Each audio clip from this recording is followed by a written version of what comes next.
नमस्कार दर्शक तथा श्रोतावृन्द, स्वागत छ तपाईलाई नेपाली कथाको यो नयाँ भिडियोमा। आजको भिडियोमा मैले कथा अमृतश्री लिएर आएको छु।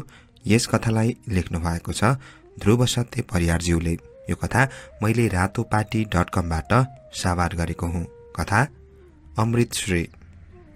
दक्षिण देशका अनिथि गन्ध कुमारलाई जन्मेदेखि नै स्त्रीको गन्ध मन पर्दैन थियो। यसकारण उनलाई स्तनपान गराउन समेत उनकी आमालाई समस्या हुन्थ्यो।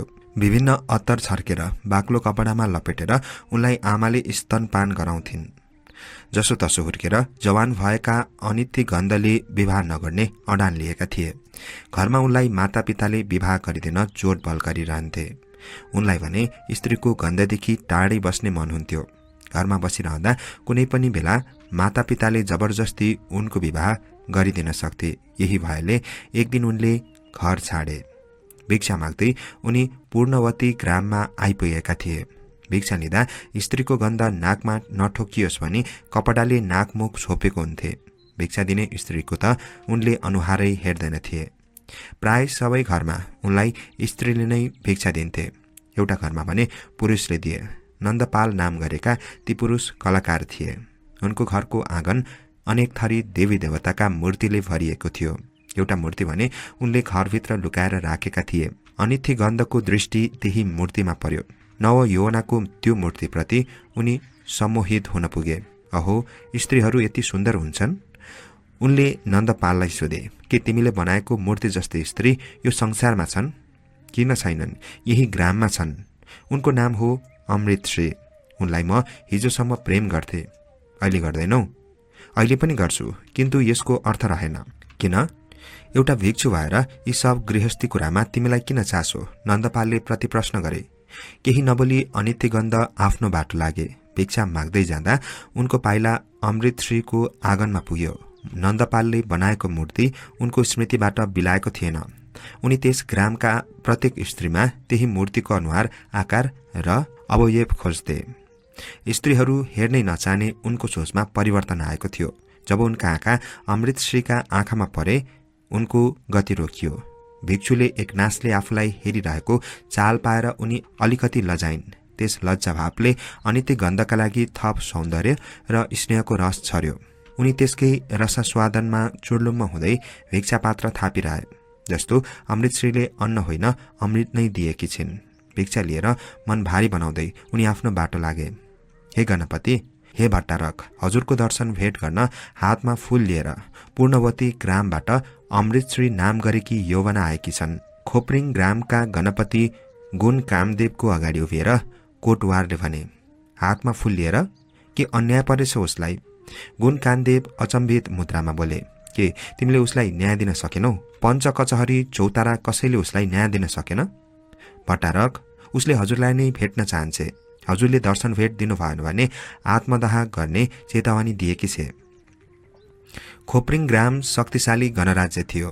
गणपति गुण कामदेवले आफ्नो राज्यलाई बलियो बनाउन विभिन्न स्थानमा आफू अनुकूलको बस्ती बसाउँदै गएका थिए। त्यसका लागि उनले नगदी कर र सेवाको उठाइरहेका थिए। सेवाकोमा चिउरा, नुन, तेल, मखन, तिल, बुका, बाख्री, सुँगुर, हाँस आदि उठाइन्थ्यो। सोही वर्ष अनावृष्टिले खेती भएन र अनिकाल लाग्यो। मान्छेले खाएर घरको अन्न र पशुपक्षी मात्रै होइन, बागमती र विष्णुमतीका माछा, वरपर वनका कन्दमूल, खानयोग्य झारपात र किरा समेत सकिएका थिए। तैपनि गुण कामदेवका कर्मचारीले पूर्णवती ग्रामवासीलाई सेवाको बुझाउन ताकेता गरिरहन्थे। त्यसमाथि राजाको रथ हिँड्नका लागि मार्ग फराकिलो बनाउन जनताको घर भत्काइँदै थियो। नदी किनारामा गरिब र तल्लो जातका मानिसको बस्ती थियो। नदीलाई अपवित्र हुन नदिने नाममा त्यहाँका गरिब र तल्लो जातका मानिसहरूलाई सहसा हटाउन चौताराको आदेश थियो। उनीहरूलाई आफ्नो थातथलो छाडेर जाने स्थान तोकिएको थिएन। अर्कोतिर पहिलेदेखि नै निमुखा जनताले भोग चलन गर्दै आएको भूमि गणपतिका मान्छेले ओगटेर बस्ती बसाउने क्रम बढिरहेको थियो। माछा मार्नका लागि, नदी र कन्दमूल खोज्नका लागि वन पनि जात अनुरूप छुट्याइएको थियो। तल्लो जातका मानिसलाई परपर पुग्न पर्थ्यो। कतिपय ग्रामवासी आफूहरूको उठिवास हुने चिन्तामा थिए। यही अवस्थामा अमृतश्री न्यायका लागि गुण कामदेवको दरबारको द्वार ठकठकाउन पुगेकी थिइन्। गुण कामदेवको राज्यमा एउटा न्याय व्यवस्था थियो। अन्यायमा परेको जो कोही जनताले फूल लिएर राजालाई भेट्न सक्थ्यो। जनताको मागलाई पूरा गर्ने भए गणपतिले फूल ग्रहण गर्थे, अन्यथा गर्दैनथे। अमृतश्री अनिध्य सुन्दरी र मृदुभाषी थिइन्। उनले मधुर आवाजमा भनिन्, हे गणपति, न्यायदाता गणपति भनेर हजुरको नाम 3 लोक 14 भुवनमा फैलिएको छ। रथमार्ग फराकिलो बनाउनुहोस्, नदी किनारमा बस्ती हटाउनुहोस्, किन्तु हाम्रो उठेवास नहोस्। हामीले भोगचलन गर्दै आएको भूमि नखोसियोस् र यो जातभातको विभेद पनि हटाइयोस्। भूमिको कर तिर्न नसकेर कति जनताले खेती गर्ने जमिन घटाउँदै गएका छन्। उत्पादन बमोजिमको कर तोकियोस्। भट्टाकर, ग्रामवासीले बनाएका हस्तकलाका सामान र लत्ता कपडाको उचित मूल्य पाउने व्यवस्था होस्। उचित मूल्य नपाउँदा ग्रामवासीले आफ्नो सिप नै बिर्सन थालेका छन्। यति भनिसकेपछि गणपतिको अगाडि खुँडा टेकेर अमृतश्रीले फूल टक्राइन्। परम सुन्दरीले दिएको फूल गुण कामदेवले अनायासै समाए। उसै पनि उनी अमृतश्रीको रूप, लावण्य र शीलप्रति सम्मोहित भइसकेका थिए। आफूहरूलाई न्याय हुने सम्झी मनभरि खुसी बोकेर अमृतश्री आफ्नो ग्राममा फर्किन्। गुण कामदेवले अमृतश्रीको फूल ग्रहण गरेको खबर पूर्णवती ग्रामभरि फैलन बेर लागेन। त्यस रात पूर्णवती ग्रामका गरिब निमुखाले दीपावली गरे। अर्को दिनदेखि उनीहरू नजिकैको वनमा शिकार गर्न र कन्दमूल खोज्न कमिला चाहिँ ताँती बनेर निस्किए। नदीबाट पानी बोकेर आफूहरूले भोगचलन गर्दै आएको जमिनमा खेती गर्न पनि थाले। ग्राममा कुरा चल्न थाल्यो। गुण कामदेवले अमृतश्रीसँग विवाह गर्दैछन्। अमृतश्री प्रति गणपति आसक्त त थिए, तर उनले विवाहको इच्छा व्यक्त गरिसकेका थिएनन्। उनले कुनै पनि इच्छा मनमा पाले पुग्थ्यो। गणपतिको इच्छालाई बाँच्न सक्ने राज्यका कुनै थिति थिएन। जातभातको व्यवस्थामा भने उनी अलि सजग थिए। उनलाई ज्ञान थियो सोझा जनतामाथि शासन गर्ने एउटा हतियार धर्म नै हो। जात नमाने धर्म जान्छ भन्ने भ्रामक मान्यताले उनको राज्यमा उनले भन्दा बढी शासन गरेको थियो। गणपतिले अमृतश्रीको फूल ग्रहण गरेपछि राजगुरु आत्तिए। माथिल्लो र तल्लो जात नरहे शासन कसरी गर्ने? जात व्यवस्थामै जनतालाई तहगत रूपमा शासन गर्न सम्भव छ। एक बिहान गुण कामदेव अष्टमातृकाहरूको दर्शनका लागि निस्किएका थिए। शोभा भगवतीको प्राङ्गणमा बसी थकाई मारेका बेला राजगुरुले भने, भट्टारक, जनताले शासक फेर्न सक्छन्, तर धर्म संस्कृति फेर्न सक्दैनन्। त्यसैले जनतालाई हाम्रो अनुकूलको धार्मिक नियम र नयाँ नयाँ संस्कृतिमा बाँच्नै पर्छ। वरिपरि देवी देवता स्थापना गर्ने कार्य र राज्य विस्तारको कार्य द्रुत गतिमा भइरहेको छ। यी दुवै कार्यको गति रोकिनु कदापि शुभ होइन। अमृतश्रीका पिता विजयपाल पश्चिमतिरको कुनै देशबाट ज्यान जोगाउन यस मञ्जुगर्त भूभागमा छिरेका रहेछन्। यिनी पूर्णवती ग्राममा सामन्त बन्न चाहन्छन्। यिनको भित्री उद्देश्य यस क्षेत्रकै सम्राट बन्नेछ। त्यसैले यिनले पूर्णवती ग्रामका तल्लो जातका जनतालाई आफ्नो पक्षमा पार्दैछन्। सुन्नमा आए अनुसार यिनले आफ्नो थर पाल बताए पनि यिनी शूद्र हुन्। गणपति, हजुर अमृतश्रीको कुरामा बहकिनु उचित हुँदैन। राज्य भावनाले होइन, दृढ संकल्पले चल्छ। समाजका मानिसबीच सानो र ठूलोको तहगत भेद जति बलियो बन्छ, माथि बसेर राज्य गर्न त्यति नै सहज हुन्छ। तसर्थ हामीले समाजमा ठूलो सानो विभेद र वैमनस्यताको बिउ रोप्नै पर्छ। गुण कामदेव मुसुक्क हाँसे र बोले, तिमी आफ्नो विचार सुनाउँदैछौ कि मेरी पत्नीको? म शक्ति साधनामा छु। तिमीहरू मेरो मनलाई विचलित बनाउने कुनै कुरा नगर। म सचेत छु। यद्यपि अमृतश्रीको सौन्दर्य मेरो स्मृतिबाट बिलाउन सकेको छैन। पूर्णवती ग्राम भएर रथबाट दरबार फर्कदै गर्दा गुण कामदेवले सारथीलाई सोधे, तिमीले अमृतश्रीको घर चिनेका छौ? सारथीले टाउको हल्लाए। जे नहोस् भन्ने चिन्ता राजगुरुलाई थियो, त्यही हुन्छ कि जस्तो संकेतात्मक परिदृश्य देखिन खोज्दै थिए। यसप्रति राजगुरु सतर्क हुने भए। एक दिन अमृतश्रीको देहावसान भयो। पुत्रीको मृत्यु कसरी भयो भन्ने सम्बन्धमा विजयपालले मुख खोलेनन्। अनेक थरी सुन्नमा आउँथ्यो। अमृतश्रीको घाँटीमा नीलडाम थियो। उनको छातीमा बाण रोपिएको थियो। उनलाई विष खुवाइएको हो। मान्छेहरू यही प्रमाणित गर्न खोज्थे उनको मृत्यु होइन, हत्या भएको हो। निकै दिनपछि राजाको कानमा अमृतश्रीको मृत्युको खबर पुग्यो। खबर साँचो हो कि झुटो भनी बुझ्न उनी अश्व चढेर एक्लै पूर्णवती ग्राम आइपुगे। समाचार साँचो पुष्टि भयो। भावविह्वल बनेका गुण कामदेव निरुद्देश्य ग्राममा अश्वसवार भई डुलिरहेका थिए। उनको दृष्टि कलाकार नन्दपालको आँगनमा पुग्यो। आँगनभरि मूर्ति थिए। मन बहलाउन अनायासै उनी त्यतै लागे। अश्वबाट ओढेर ती मूर्तिहरू निहाल्न लाग्दा उनले घरभित्र नन्दपाललाई देखे। उनले अमृतश्रीको प्रतिमालाई एक टकले हेरिरहेका थिए। त्यस प्रतिमाको रूप र आकृतिले गुण कामदेवलाई अमृतश्रीको सम्झना गराए। उनले त्यस मूर्तिलाई भगवतीको रूपमा स्थापना गर्ने आदेश दिए। बागमती नदीको किनारमा अमृतश्रीको मूर्ति स्थापना गरियो। त्यहाँ मानिसहरूले पूजा अर्चना सुरु गरे। अनित्यगन्ध पूर्णवती ग्राम वरपर रहेर भिक्षा मागी दिन काटिरहेका थिए। अमृतश्रीको निधनको खबर उनका लागि पनि कष्टकर बनेको थियो। एक दिन मध्यरातमा उनी गुण कामदेवको दरबारमा पुगे। सोही दिन मध्यरातमै गुण कामदेवको निन्द्रा खुल्न पुगेको थियो। उनको मनमा लाग्दै थियो मध्यरातमा बिउजिनु शुभ संकेत होइन। उनले झ्यालबाट बाहिर नियालिरहेका थिए। द्वारमा कालो छाया देख्न पुगे। फागुन कृष्ण पक्ष षष्ठीको चन्द्रमा धरतीभरि छरिएको थियो। दरबारको पर्खालभित्र द्वारे सिपाही सबै गहिरो निन्द्रामा थिए। चारैतिर सन्नाटा छाइरहेको थियो। गुण कामदेवलाई जिज्ञासा भइरहेको थियो, त्यो कालो छाया कसको हो? देवी देवताको छल हो कि कुनै संकेत पो हो कि कतै लुटेरा वा गुप्तचर हुन् कि? मनमा त्रास र कुतूहलता लिएर उनी कालो छाया भएतिर गए। द्वार बाहिरबाट अनित्य गन्ध बोले, भट्टारक, भयभीत हुन आवश्यक छैन। उनले गुण कामदेवलाई आफ्नो सम्पूर्ण परिचय दिए। अन्तमा भने, भिक्षा माग्दै हिँड्ने क्रममा म अमृतश्रीको प्रेममा परेको थिएँ। उनको देहावसानपछि म विक्षिप्त भएँ। लामो विक्षिप्तताले ममा ज्ञान आयो। अमृतश्री नन्दपालले बनाएको मूर्तिमा छैनन्, ग्रामवासीको मनमा छन्। उनी कथा भइसकेकी छिन्। उनको कथा कहिले कुन अमृतश्रीको मन मस्तिष्कमा प्रवेश गर्छ यसै भन्न सकिँदैन। अमृतश्रीले सधैँ फूल लिएर यस दरबारको ढोका ढकढकाउने छैनन्, पत्थर लिएर पनि आउन सक्छन्। भट्टारक, अमृतश्रीका मागहरू छिटो पूरा गर्नुहोस्। यसमै सबैको भलाइ छ, अन्यथा मध्यरातमा हजुरको निन्द्रा सधैँ बिथोलिनेछ। अनित्यगन्ध थेन्जो ग्राममा बस्न थालेका थिए। विरोचन गुप्त नाम गरेका पुरुषको मित्र बनेर। उनी बस्नका लागि बेग्लै घर थियो। खेतीपाती सुरु गरेका थिए, किन्तु समाज बुझ्नका लागि भिक्षा माग्दै हिँड्न छाडेका थिएनन्। एक दिन भिक्षा माग्दै डुल्दा उनले सूचना पाए, गणपति गुण कामदेवका राजगुरुले षड्यन्त्र गरी अमृतश्रीको हत्या गर्दैछन्। गणपति अमृतश्रीको प्रेममा परे भने राज्यमा चलिरहेको धार्मिक कार्य रोकिन्छ। राजगुरुको निर्देशनमा ब्राह्मण गोष्ठीले देशका ग्राम ग्राममा देवी देवता स्थापना कार्यलाई तीव्र पारिरहेको थियो। गुण कामदेव स्वयं देवी महालक्ष्मीको उपासनामा थिए।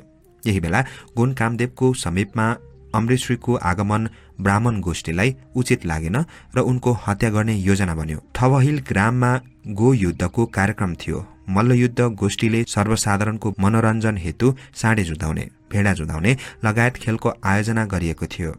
कृषकले आफ्ना साँडे, बलिया भेडा लिएर पुगेका थिए। अमृतश्री पनि आफूले पालेको तारे साँडे लिएर थवहिल ग्राम पुगिन्। 3 दिनसम्म चलेको गो युद्धमा अमृतश्रीको साँडे प्रथम हुन पुग्यो। खुसियाली मनाउँदै अमृतश्रीको समूह थवहिलदेखि पूर्णवती ग्राम जाँदै थियो। यही समूहमा अनित्यगन्ध पनि भेष बदलेर सहभागी भएका थिए। रात परिसकेको थियो। गो युद्धको आयोजना भएको अवसरमा प्रदीप गोष्ठीले ठाउँ ठाउँका दीप स्तम्भमा दियोको व्यवस्था गरेको थियो। अँध्यारो अँध्यारो ठाउँ पारी अनुहार कालो कपडाले छोपेका सिपाहीहरूले अमृतश्रीको समूहमाथि आक्रमण गर्यो। अमृतश्री भव्य रथमा थिइन्। रथलाई अश्व र ग्रामवासीले तानिरहेका थिए। अगाडि अगाडि विजेता साँडे थियो। फूलको माला र अनेक रंगले सजिएको साँडे निकै आकर्षक देखिन्थ्यो। आक्रमणको चाल पाएर अनित्यगन्ध तत्कालै अमृतश्रीको सामु आएर भने, अनुहार यो कालो कपडाले छोप। गणपति गुण कामदेवसँग सम्बन्ध भएको न्यूमा तिम्रो हत्या हुन खोज्दैछ। अमृतश्रीले भेष बदलेका भिक्षु अनित्यगन्धलाई चिनिहालिन्। आफूलाई साँचो प्रेम गर्ने मान्छेले झुटो बोल्दैन, यही विश्वासमा उनले अनित्यगन्धले भने बमोजिम गरिन् र रथबाट ओर्लिन्। अमृतश्रीसँगको पहिलो भेट र पहिलो प्रेमपछि अनित्यगन्ध धेरै पटक भेष बदलेर पूर्णवती ग्राम पुगेका थिए। शब्दमै व्यक्त नगरे पनि अमृतश्री प्रतिको आफ्नो प्रेमलाई उनले व्यवहार मार्फत प्रकट गरिरहेका थिए। मुखको भाग कालो कपडाले छोपिएका कारण आक्रमणकारीले अमृतश्रीलाई ठम्याउन सकेनन्। अनित्यगन्धले अमृतश्रीलाई रथमार्गदेखि केही पर पुर्याएर बचाए। आक्रमणका कारण मानिसहरूको भागाभाग भएको थियो। थुप्रै घाइते भए, केही व्यक्तिको ज्यानै समेत गयो। खड्गको प्रहार अनुहारमा परेर अमृतश्री पनि सख्त घाइते भएकी थिइन्। अनित्यगन्धले उनलाई अश्व चढाएर रातारात थेन्जो ग्राम पुर्याए। घाइते अमृतश्री बेहोस अवस्थामा थिइन्। जडीबुटीको प्रयोगपछि उनको होस खुल्यो। उनीमाथि पुनः आक्रमण हुन सक्ने सम्भावना बलियो थियो। अमृतश्रीलाई वैद्यको जिम्मामा छाडेर अनित्यगन्ध पूर्णवती ग्राम पुगे। पूर्णवती ग्राम शोकमा डुबेको थियो। उनले अमृतश्रीका पिता विजय पाललाई भेटेर सबै खबर बताए अनि आफ्नो युक्ति सुनाए। आक्रमणमा परि थेन्जो ग्रामकी एक युवतीको पनि निधन भएको थियो। गोयुद्ध हेर्न गएकी ती युवती अमृतश्रीकी साथी भनेर साँडेको विजय उत्सवमा सहभागी भएकी थिइन्। अमृतश्रीलाई पुनः आक्रमणबाट जोगाउन अनित्यगन्धले तिनै युवतीको शवलाई प्रयोग गरे। अमृतश्रीको मृत्यु भएको भनी तिनै युवतीको शवको दाह संस्कार गरियो। यस कुराको सत्य ज्ञान अनित्यगन्ध र विजय पालका अतिरिक्त पूर्णवती ग्रामवासी कसैलाई भएन। यो मध्यरातमा दरबारको द्वारमा उभिएका दुई व्यक्ति को हुन्? एउटाको भाव भङ्गीमा त गणपतिको जस्तो छ। गुण कामदेव र अनित्यगन्ध कुमारको वार्ताले द्वारेको नेत खलबलियो। उसले सुटुक्क आफ्नो सहयोगीलाई उठायो। शस्त्रसहित 7 जना द्वारे आफूलाई सुतिरहेको कक्षबाट बाहिर निस्किए। द्वारमा गणपति उभिएको जानेपछि उनीहरूले प्रणाम टक्राए। गुण कामदेवले अनित्यगन्धलाई सोधे, भिक्षु, मेरो दरबारको द्वारमा मध्यरातमा आयो, कुनै मनोवाञ्छा लिएर आएका थियौ कि? गणपति शोकाकुल व्यक्ति मध्यरातमा निदाउन सक्दैन र उसको मनोवाञ्छा यही हुन्छ कि गुमेको कुरा पुनः प्राप्ति होस्। किन्तु मेरी अमृतश्री यस संसारमा छैनन्। मैले उनलाई पुनः पाउने कुनै शेष सम्भावना छैन। अब यही आराम गर, भोलि संवाद गरौँला। द्वारे यी भिक्षुको सेवा सत्कार गर्नु। गुण कामदेव आदेशको भाकामा बोले र आफ्नो शयन कक्षतिर लागे। अनित्यगन्धलाई दरबारको सुखसहालमा बस्ने मन भएन। उनी त्यहाँबाट हिँड्न खोजे, तर द्वारेहरूले दिएनन्। उनीहरू गणपतिको आदेशको दास थिए। द्वारेहरूले आवश्यक सेवा सत्कार गरी अनित्यगन्धलाई एउटा कक्षमा राखे। भोलिपल्ट बिहान अनित्यगन्ध शयन कक्षमा थिएनन्। दरबारका सिपाहीले वरपर खोजे, उनी भेटिएनन्। गणपतिले आदेश दिए 60 घडीभित्र अनित्यगन्धलाई दरबारमा हाजिर गर्नु। मध्यरातमा अनित्यगन्ध गुण कामदेवको दरबारको द्वारमा पुगे। गुण कामदेव निदाउन सकेका थिएनन्। परम सुन्दरी अमृतश्रीको निधन कसरी भयो? भिक्षु अनित्यगन्ध पनि उसको प्रेममा कसरी पर्यो? यस्तै प्रश्नले उनको निद्रा हरेको थियो। दरबारमै रहेका 2-4वटी रानीको यौवनको रापले उनको अनिद्रालाई समन गर्न सकेको थिएन। झ्यालबाट बाहिर निहालेर उनी उसै टोलाइरहेका थिए। द्वारमा देखिएको कालो छायाले उनको ध्यान मात्र होइन, ज्यानै खिच्यो। भिक्षु, बिहान तिमी भागेका थियौ, अहिले किन आयो? दरबारको द्वार खोल्दै उनले सोधे। गणपति 60 घडीभित्र दरबारमा हाजिर गराउनु भन्ने आदेश भएको रहेछ। यहाँका सिपाहीलाई किन दुःख दिनु? त्यसैले म आफै उपस्थित भएँ। आज पनि मध्यरातमै किन आयो? यसको कारण छ गणपति, दिनको उज्यालोमा भेटेको व्यक्तिभन्दा रातमा भेटेको व्यक्ति हाम्रो स्मरणमा बढी समय रहन्छ। रातमा हामीले चारैतिर देख्न सक्दैनौँ। त्यसकारण कुनै अप्रत्याशित घटनाको आशंकामा हामी डराइरहेका हुन्छौँ। हाम्रो स्मरणमा कुनै असाध्यै खुसी र आनन्दका घटना छन् कि त डर त्रासका? भिक्षु, तिमी के भन्न खोज्दैछौ? गणपतिले चर्को स्वर गरे। गणपति, थेन्जो ग्राम, ठवहिल ग्राम, पूर्णवती ग्राममा सुँगुर पाल्ने कृषकहरू त्रासमा छन्। चौतारा पञ्चकचहरीले उनीहरूसँग भाग कर त उठाएका छन्, किन्तु गणपतिले बसाएको बस्तीका मान्छेले सुँगुर पाल्नेहरूलाई घृणा गर्न थालेका छन्। सुँगुर पाल्ने मानिसहरू यस मन्जुगर्त भूमिबाट पलायन हुँदै आएको यहाँलाई अवगत नै होला। देवी देवताको स्थापना गर्ने नाममा कुनै जात र समुदायप्रति अस्पृश्यताको भावना विकसित हुँदैछ। सबै समुदायलाई बाँच्न र गरी खान पाउने समान हक दिन सक्नु भएन भने हजुरको गणराज्य छिट्टै पतन हुनेछ। यही अवगत गराउन म मध्यरातमा आएको हुँ। भिक्षु, धनधान्य हुन के गर्नुपर्छ? कुनै त्यस्तो शक्ति उपासनाको विधि छैन? अनित्यगन्धसँग गणपति गुण कामदेवले सोधे। उनले भिक्षुको आगमनको अर्थ र नियत बुझ्न चाहन्थे। त्यो समय यस्तो थियो, गुण कामदेवले कस्तो उपासना गरिरहेका छन् भनी विरोधीहरू चासो राख्थे। कतै यो भिक्षु पनि कसैको गुप्तचर भनेर मेरो बारेमा बुझ्न आएको त होइन? गुण कामदेवलाई शङ्का लाग्यो। आफ्नो शङ्का निवारण गर्न उनले उक्तिपूर्ण प्रश्न गरेका थिए। उनले सम्मानपूर्वक अनित्यगन्धलाई बैठक कक्षमा लिएर गए। बैठक कक्षको चारैतिर दीप स्तम्भमा दियो जलिरहेको थियो। कक्षभरि सुगन्ध व्याप्त थियो। दुवै सुविधाजनक आसनमा बसेर संवाद अघि बढाए। गणपति, यहाँमा धनप्रति यत्रो तृष्णा किन? अनिति गन्धले सोधे, आफ्नो राज्य विस्तार गर्न र राज्यभित्र आफ्ना मान्छेहरूको बस्ती बसाउन मलाई धन आवश्यक छ। गुण कामदेवले आफ्नो इच्छा प्रकट गरे। गणपति, यो राज्यको अवधारणा भन्दा संघ वा समुदायको अवधारणा उत्तम छ। राज्यका लागि युद्ध गर्नु जस्तो मूर्खतापूर्ण कार्य अर्को कुनै हुनै सक्दैन। राज्यको सिमानाका लागि युद्ध गरेपछि धर्मका लागि युद्ध गर्नुपर्छ। त्यसपछि धन वा व्यापारका लागि युद्धको अन्त्य कहिले हुँदैन। एउटा युद्ध गर्दैन भनेर बसोस्, अर्कोले न्यू खोजिहाल्छ। यसरी नै अनेक नामका र अनेक प्रकारका युद्ध चलिरहन्छन्। कुनै समुदायलाई यसको धर्म र संस्कृतिमा चल्न दिनुहोस्। खेती, व्यापार, व्यवसाय गर्न र समान सेवा सुविधा पाउनका लागि छलफलबाट एउटा साझा नियम बनाएर सन्धि गर्दै जान सकिन्छ। यसमै संसारको भलाइ छ। गणपति, हजुरले मेरो कुरा सुन्नुहुन्न भन्ने मलाई ज्ञान छ। यहाँलाई राजगुरु चौताराहरूले तन्त्र मन्त्रको सहारा लिन सुझाएका छन्। यहाँलाई डर छ आफ्नो राज्यमाथि कति बेला कसले आक्रमण गर्ने हुन्। पूर्व दिशाका किराँतहरू र पश्चिमका मल्लपुरी शक्तिशाली हुँदैछन्। यहाँलाई शंका छ यही भूभागमा आविर गुप्तहरू अझै षड्यन्त्रमै छन्। तिमीलाई सम्पूर्ण परिस्थिति ज्ञात रहेछ, फेरि किन शान्तिका शब्द छड्दैछौ? जब खुडा चल्न थाल्छ, शान्तिका वचनले खुडा टेक्नै पर्छ। गुण कामदेवले शासकीय चिन्तन व्यक्त गरे। गणपति, युद्ध जतिसुकै वेगवान होस्, उसले बेला बेला शान्तिको काखमा आराम गर्नै पर्छ। मेरो कामना यही हो, युद्ध रोकिनु पर्छ। यद्यपि यहाँलाई धनका लागि महालक्ष्मी र शक्तिका लागि कालीको उपासना गर्न भनिएको छ। हो, भक्तिले मान्छेमा शक्ति आउँछ, तर एक दिन भक्तिको शक्ति आफै निष्क्रिय भएर जानेछ। किनभने कुनै शक्तिमाथि विश्वास गर्ने व्यक्ति कि आफ्ना सबै कर्म र कामना छाडेर त्यही शक्तिमै लीन हुनुपर्छ। यसो हुँदा व्यक्तिको आत्मशक्ति पनि आफूले विश्वास गरेको शक्तिमाथि नै समर्पित हुन पुग्छ। कि उपासना वा साधनाबाट प्राप्त ऊर्जा वा शक्तिको सही सदुपयोग गर्न सक्नुपर्छ।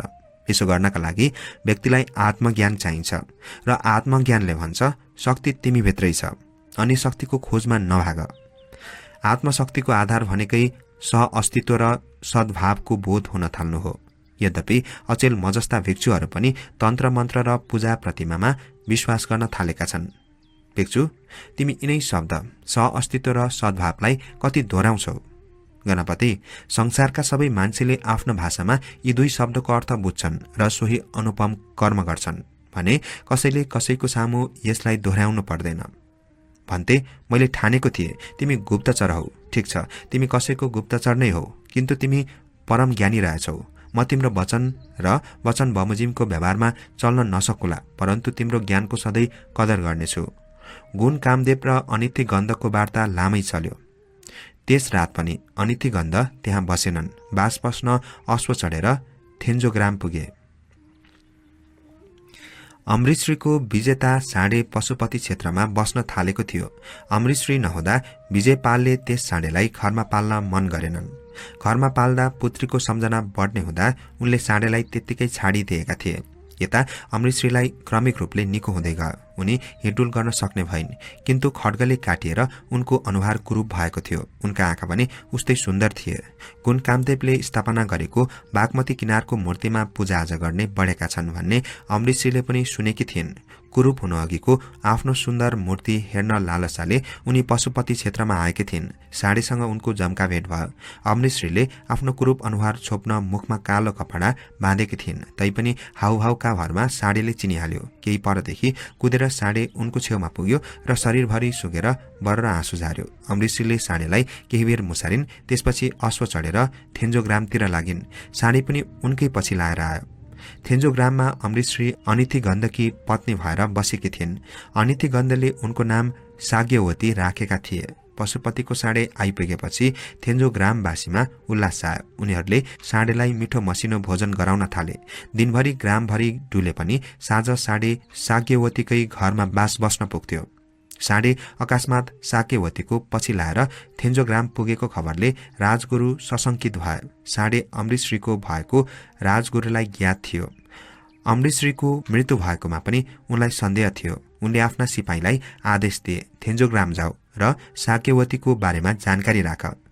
राजगुरुले पठाएका 10 सिपाहीहरूमध्ये तीनजनालाई साँडेले छानी छानी आक्रमण गरी मारिदियो। अमृतश्रीमाथि आक्रमण हुँदा ती 3 सिपाही पनि सहभागी भएका थिए। अमृतश्रीको आक्रमणमा गएका सिपाहीलाई मात्र साँडेले छानी छानी मारेको खबरले राजगुरु झनै सशंकित बन्न पुगे।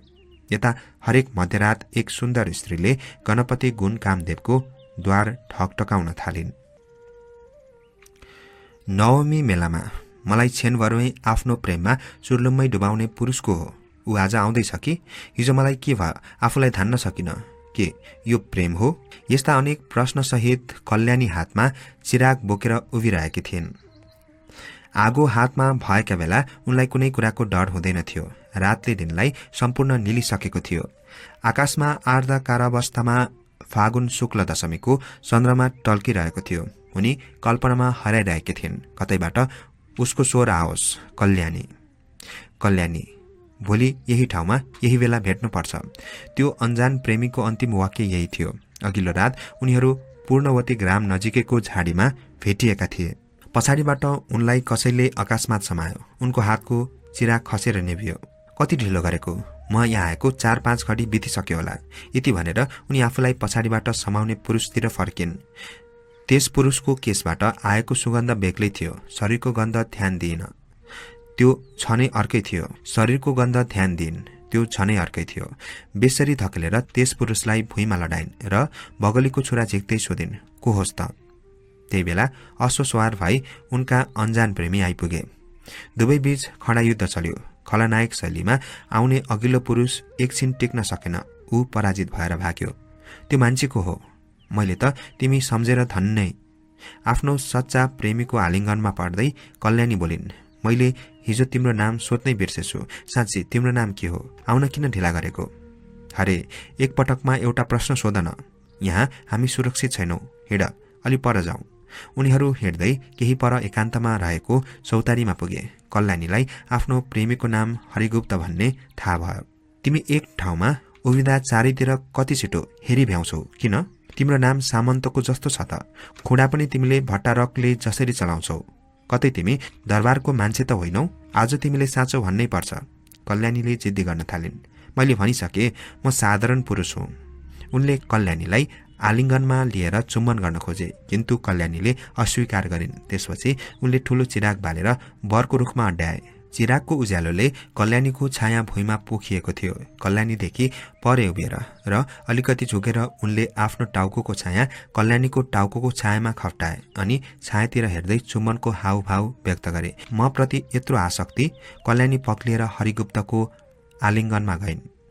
छाया चुम्बन, यसको बारेमा साधारण पुरुषलाई थाहा हुँदैन। यो कामसूत्रको कुरा हो। यसको ज्ञान दरबारिया पुरुषलाई मात्रै हुन्छ। पक्कै पनि तिमी भट्टारकको सिपाही हुनुपर्छ। अनि तिमीलाई छाया चुम्बनको ज्ञान कसरी भयो? के तिमी दरबारिया स्त्री हौ? यसबारे मलाई अमृतश्रीले बताएकी थिइन्। अमृतश्री, तिमीले उनलाई चिन्छौ? ऊ मेरी सङ्गी थिए। उसलाई विभिन्न शास्त्रहरूको ज्ञान थियो। ऊ त्यसमा तर्क गर्थे। यस रात उनीहरू बीच विभिन्न विषयमा कुरा भए। हरिगुप्तले कल्याणीलाई मध्यरातमा उनको घरमा पुर्याए र आफ्नो बाटो लागे। फागु शुक्ल पूर्णिमाको रात यही ठाउँमा भेट्ने बाचा दुवैको थियो। अघिल्लो दिन कल्याणी दूध घिउ बेच्न नवरात्रि मेलामा गएकी थिइन्। पूर्ववती ग्रामदेखि पश्चिम किनारमा अर्थात् बागमती र विष्णुमतीको दोभानमा हरेक नवमी तिथिमा मेला लाग्ने गर्थ्यो।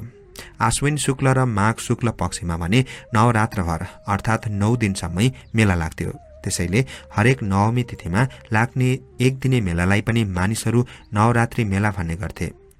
खोप्रिङ ग्राम ललित पतन फर्पिङदेखिका मानिस यहाँ व्यापार गर्न र मेला भर्न आउँथे। मेलामा जडीबुटी, दूध घिउ, फलामका कृषि औजार, भाँडा बर्तन, वस्त्र, आभूषण आदिको व्यापार चल्थ्यो। रातको समयमा चोरी डकैती नहोस् भनी ठाउँ ठाउँमा दीप स्तम्भको व्यवस्था गरिएको थियो। एउटा दीप स्तम्भ नजिकै दूध घिउ बेचिरहेकी कल्याणीमाथि हरिगुप्तको दृष्टि पर्यो। श्रृङ्गार, आभूषण र यौवनले कल्याणी थपक्कै बलिझैं देखिन्थिन्। हरिगुप्त घिउ किन्ने बहानामा उनको समीप पुगे। घिउ त भर्खरै सकियो, दूध बाँकी छ। स्मित हाँसोसहित कल्याणी बोलिन्। घिउ सकिएको हरिगुप्तलाई थाहा थियो। उनलाई घिउ किन्नु थिएन, केवल कल्याणीसँग बोल्नु थियो। सबै अवलोकन गरेरै उनी घिउ सोध्न गएका थिए। मेलामा ओहोर दोहोर गर्दा यी दुईका नयन दुई नदी चाहिँ धेरै पटक मिसिने र रोकिने भइसकेको थियो। मलाई आवश्यक घिउ हो, दूधको के काम? हरिगुप्तले आलाप लम्ब्याउन चाहे। आफूतिर परपुरुष आकर्षित भएको बुझ्न एउटी यौवनालाई त्यति कठिन हुँदैन। अघिदेखि यो पुरुष मेरै वरिपरि घुमिरहेको छ, मसँग नभएको चिज मागिरहेको छ। जिउडाल र बोली व्यवहार राम्रै देखिन्छ। कल्याणीलाई पनि हरिगुप्ततिर चासो बढ्न थाल्यो। घिउ भन्ने दूधबाट न हो, दुधै लैजाऊ। घिउबाट दूध बनाउन सकिने होइन आखिर? कल्याणीले जवाफ फर्काइन्। हरिगुप्त हाँस्दै बोले, मैले घिउबाट दूध बनाउन सक्छु। सकेनौ भने? सके भने? हरिगुप्तले प्रतिप्रश्न गरे। यही बेला दूध किन्न अर्का ग्राहक आए। बाँकी रहेको दूध पनि बिक्री भयो। त्यतिन्जेल हरिगुप्त उभिरहेका थिए। किन बसिरहेका छौ? दूध र घिउ दुवै सकियो। उनी मन्द हाँसोसँगै बोलिन्। तिम्रो यो मखमली र मह जस्तो हाँसो अलिकति दिन मिल्दैन? फूल हो, टिपेर लैजाउ न। कुन बोट वा कुन वनमा आउनु पर्ने हो फूल टिप्न? थाहा छैन। वन चाहर्दै डुल्नु नि। कल्याणी ठुस्किए जस्तो गरिन् अनि दूध र घिउ राख्ने खाली ठेकीलाई ढाकरमा बोकेर आफ्नो घरतिर लागिन्। उज्यालोका लागि उनले हातमा चिराग बोकेकी थिइन्। हरिगुप्तले कल्याणीलाई पछ्याउन थाले। पूर्णवती ग्राममा पुग्न अघि सानो झाडी आउँथ्यो। त्यहाँ पुगेर उनले आवाज दिए, कल्याणी। निर्जन वनमा अकस्मात कसैले नाम लिएर बोलाउँदा उनी झस्किन पुगिन्। उनको हातबाट चिराग खसेर निभ्यो। उज्यालोको बानी लागेका उनका आँखाले केही बेर चकमन्न अँध्यारो मात्रै देख्न पुगे। उनी उसै अलमलमा परि उभिरहेकी थिइन्। हरिगुप्त हतार हतार नजिक गएर उनलाई आलिङ्गनमा भेट्दै सोधे, डरायौ? तिमी को हौ? तिमीलाई मेरो नाम कसरी थाहा भयो? अनि किन यसरी एकैचोटि अर्काकी छोरीलाई अगालेको? यसो भने पनि उनले हरिगुप्तलाई धकेल्ने वा उनको आलिङ्गनबाट फुत्कने कोसिस गरेकी थिएनन्। एकैचोटि 3वटा प्रश्न? क्षमा गर, मैले तिमीलाई आलिङ्गन गरेर गल्ती गरेको भए। यो एकान्त स्थानमा तिमी डरायो कि भन्ने सम्झेर आलिङ्गन गरेको हुँ। आफ्ना बाहु हटाउँदै हरिगुप्तले बोले, यो रातको समयमा यो निर्जन ठाउँमा यसरी नाम लिएर बोलाउँदा आधा त्रास भयो, आधा आशंका। डराउने मान्छे किन एक्लै हिँडेको? त्यसैले त आगो बोकेर हिँडेकी थिए। साथमा आगो भएका बेला मलाई केही कुराको डर हुँदैन। आगो निभेपछि पो डर लाग्यो। घिउबाट दूध बनाउने मान्छेले अहिले यहाँ आगो बाले हुने? यो अँध्यारोमा कसरी चिन्यौ मलाई? यी कान त्यति कमजोर छैनन्। अघि भर्खर सुनेको स्वर नठम्याओस्। हरिगुप्तले पटुकामा अड्याएको सानो आकारको अग्नियन्त्र निकालेर बाले अनि भुइँको चिराग टिपेर सल्काए। तिमी दरबारको मान्छे हौ, युवराज वा राजकुमार हौ? होइन, खोप्रिङ ग्रामको सामान्य पुरुष हो। सामान्य पुरुषको साथमा अग्नियन्त्र? तिम्रो केसबाट सुगन्ध आएको थियो। सुगन्धित सामग्रीको प्रयोगले स्नान गर्ने व्यक्ति सामान्य पुरुष कसरी हुन्छ? तिम्रो केसको सुगन्ध पनि मैले महसुस गरिसके। के तिमी राजकुमारी हौ? हरिगुप्त हाँस्दै बोल्छन्, किन्तु तिम्रो तनबाट घिउको गन्ध आइरहेको छ। परबाट मानिसहरू होहल्ला गर्दै आउँछन्, लडाई भएर भागे जसरी। कुनै अप्रत्याशित घटना नहोस् भनी उनले कल्याणीलाई झाडीतिर लगे। केही सोच्नै नभए कि कल्याणी गणपतिले डोराएतिर गएकी थिइन्। अँध्यारो भएकोले उनीहरू एक अर्कालाई समाएर हिँडेका थिए। केही पर पुगेपछि कल्याणीले कानमा साउती गरिन्, तिमीले मलाई झाडीमा किन ल्यायौ? मेरो ढाकर खै? एकपटकमा एउटा प्रश्न गर्ने गर न। तिम्रो ढाकर मैले बोकेको छु। त्यहाँ लडाई झगडा भएको भए हामी बित्थैमा किन पर्ने? त्यसैले यहाँ आएको। नडराउ, म छु। हरिगुप्तले उनलाई आलिङ्गनमा लपेटे। झाडीमा केही घडी बिताउँदा उनीहरूले आफूलाई सम्हाल्न सकेका थिएनन्। दुवै अतृप्त हुँदै तृप्त हुन पुगेका थिए। किसानकी छोरी कल्याणीले घरमा धेरै काम गर्नु पर्थ्यो। हरिगुप्तको प्रेममा परेदेखि उनको कामको लय मात्रै बिग्रिएन, बोली व्यवहारमै परिवर्तन आउन थालेको थियो। एउटा काम गर्दा उनले अर्को काम बिर्सन्थिन्। एक साँझ उनले दाल सम्झेर दुधलाई झानिदिन्। मेथी, जिरा र जिम्बो राखेर घिउले झानेको दुध परिवारका सबैले खाए। त्यही साँझ उनलाई आमाले सोधिन्, कल्याणी, त कसको प्रेममा परिस्? भूत वा राक्षसको प्रेममा पर्लिस् र दुःख होला? मान्छेको प्रेममा पर्नु। भूत र राक्षसको प्रेम? त्यो कसरी सम्भव हुन्छ? कल्याणीले सोधिन्। विभिन्न राजाका मान्छेहरू ग्राम ग्राममा दिनमा भन्दा रातमा बढी सक्रिय हुन्छन्। उनीहरू अनेक षड्यन्त्र बुनिरहेका हुन्छन्। कहिलेकाहीँ उनीहरू आफ्नो स्वार्थ सिद्धिका लागि मान्छे होइन राक्षस बनेर डुलिरहेका हुन्छन्। उनीहरूको वास्तविक रूप कुन हो भनी जान्न हामी जस्ता सोझा किसानले सक्दैनौँ। उनीहरू छल र बलको प्रयोग गर्छन्। त्यसैले प्रेममा पर्लिस् नि। बाले भन्नुभएको थियो, हातमा आगो भए कुनै भूत प्रेतले केही गर्न सक्दैन। किन्तु आमा, हजुरले मेरो मनमा डर घुसाउँदै हुनुहुन्छ। आगो र पानी हाम्रा देवता हुन्, जीवन हुन्। यही आगो र पानी मिलेर त संसार चलेको छ। हेर, यसपालि हिउँदभरि पानी परेन। घाम रूपी आगोले मात्रै धरतीलाई डसिरहेको छ। भट्टारकले उज्जैनीबाट झिकाएका ब्राह्मणहरू भन्दैछन् रे पानी पर्नका लागि कोटी होम महायज्ञ गर्नुपर्छ। कोटी होमबाट निस्केको सुगन्धले वातावरण शुद्ध हुनेछ र महामारी फैलिने छैन। हजुरलाई यस्ता कुराको ज्ञान कसरी भयो? यति जाबु कुरा घाम पानी र समाजसँग जुत्दै जानिन्छ। आमा, साँच्चै मान्छे र राक्षसलाई कसरी छुट्याउने? उनीहरूको साथमा फलामको हतियार हुन्छ, उनीहरूसँग आगो बाल्ने यन्त्र हुन्छ, उनीहरूको भोटोमा सुन, चाँदी वा रत्न जोडिएको हुन्छ। उनीहरू एक ठाउँमा उभिँदा चारैतिर हेर्न भ्याइसकेका हुन्छन् र उनीहरूलाई धेरै प्रश्न गरेको मन पर्दैन। कल्याणीलाई निश्चित लाग्यो, लौ म त भूतको प्रेममा परेछु। यद्यपि उनले आफू प्रेममा परेको पुरुषको कुरा आमालाई बताइनन्। उनको मनमा कुरा खेल्न थाले, त्यो भूत हो वा मान्छे हो? यसको सत्य त अमृतश्रीलाई थाहा हुन्थ्यो। ऊ मरी जस्तो मलाई लाग्दैन। अस्ति पशुपति प्राङ्गणदेखि साँडेले जसलाई पछ्यायो ऊ अमृतश्री नै हुनुपर्छ। मान्छेहरू यही हल्ला गर्दैछन्। हुन त यो हल्लाको कुरा हो। यतिखेर म प्रेममा परेको साँचो हो नि। मैले आफ्नो प्रेमीको सत्य पत्ता लगाउनै पर्छ। कल्याणीले पत्ता लगाइन्। नवमीको दिन गणपति गुण कामदेव अश्व सवार भई नागार्जुन वनमा शिकार खेल्न गएका थिए। फर्कदा झमक्क साँझ पर्यो। उनले आफ्ना सिपाहीहरूलाई भने, आज म भेष बदलेर मेला हेर्छु, तिमीहरू पनि भेष बदलेरै जानु। भट्टारक र उनका सिपाहीहरूले यहाँ मेला हेरिरहेका छन् भन्ने कसैलाई सुइँकोसम्म नहोस्। सिपाहीले गणपतिको आदेश अनुरूप गरे। शिकारका लागि लगेका शस्त्र, अस्त्र र अश्वलाई उनीहरूले मेला लाग्ने स्थलभन्दा निकै परबाट विष्णुमती पार गराई पूर्णवती ग्राम नजिकै पुर्याइदिए। गुण कामदेव सामान्य प्रजाको भेषमा मेलाको अवलोकन गर्दै थिए। उनलाई कस्ता वस्तु उत्पादन बढाउनुपर्छ भन्ने बुझ्नु थियो। उनको पछि पछि केही सिपाही पनि थिए, आफ्नै स्वरमा। मेलाको भिडका कारण गुण कामदेव आफ्ना सिपाहीका दृष्टिदेखि ओझेल पर्न पुगे। गुण कामदेव हराएपछि नै मेलामा हल्लाखल्ला भएको थियो। कल्याणीले अर्को हल्ला सुनिन्।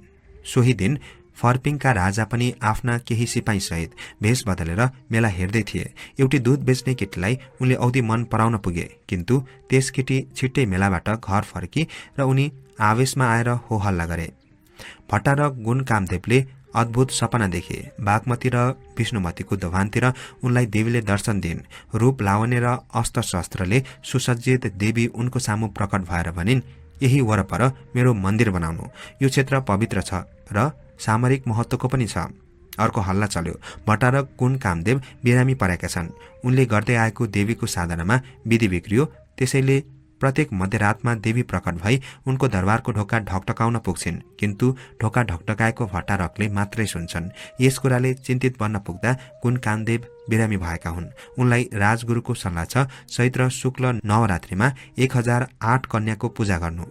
त्यस उपरान्त देवीले ढोका ढकढकाउन छोड्ने छिन्। दर्शक तथा श्रोतावृन्द, कथाकार ध्रुव सत्य परियारज्यूद्वारा लेखिएको अमृतश्री कथा यति नै रहेको छ। यो रातोपाटी.com मा सम्प्रेषण भएको थियो।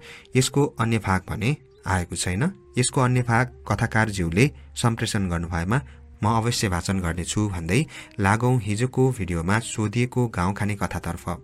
हिजोको भिडियोमा सोधिएको गाउँ खाने कथा रहेको थियो, जन्मन्छ वनमा त्यो मिल्छ धनमा, रुन्छ बरा बाहिर परी, तस्बिर छैन खाली पगरी के हो? र यसको सही उत्तर हो डोको। अब लागौं आजको गाउँ खाने कथातर्फ।